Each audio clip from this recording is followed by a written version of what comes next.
It was heartbreaking. I'm just appalled. Homeless advocates once again take to council chambers, this time to criticize how Richmond handled its response to Tropical Storm Ophelia. I'm concerned at how many departments and procedures are dysfunctional and falling apart behind the scenes. It's supposed to be a city of compassion, or I don't see it. On Friday night, Richmond City Hall opened up as a place of last refuge for homeless people who had nowhere to weather the storm.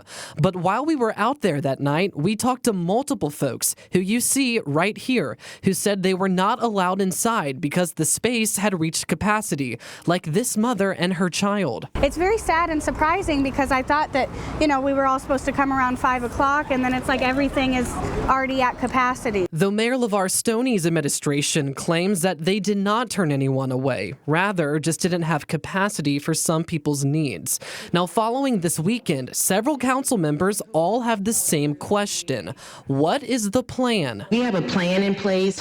What's in place? And we did not have a plan for it. We need something in place. During a Tuesday Public Safety Committee meeting, councilors expressed frustration to Emergency Preparedness Director Stephen Willoughby that the administration continuously seems unprepared to provide shelter during weather events. And Stephen, we have been not here once, not twice, not 3 times, not 4 times, not 5 times. This is the 7th time. We allocated $4.5 million towards this. Not all of it has been spent.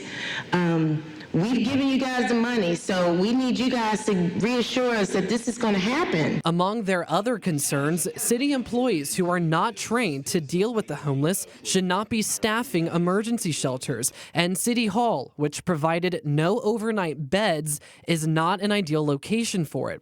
Now, they asked Willoughby to define what weather criteria activates emergency shelter and what is the go-to immediate response to rapidly shelter folks. But Willoughby did not have definitive answers. I'm gonna be honest with you, I've learned a lot in the little less than a year that I've been in this role.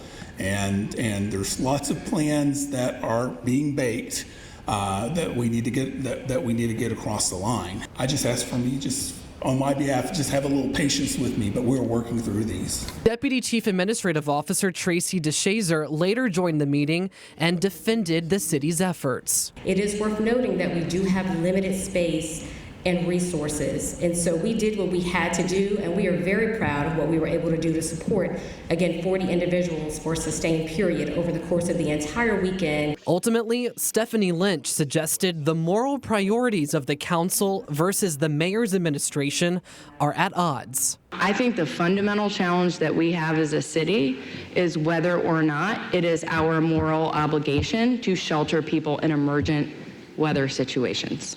That's our issue. And I think that we are not on the same page.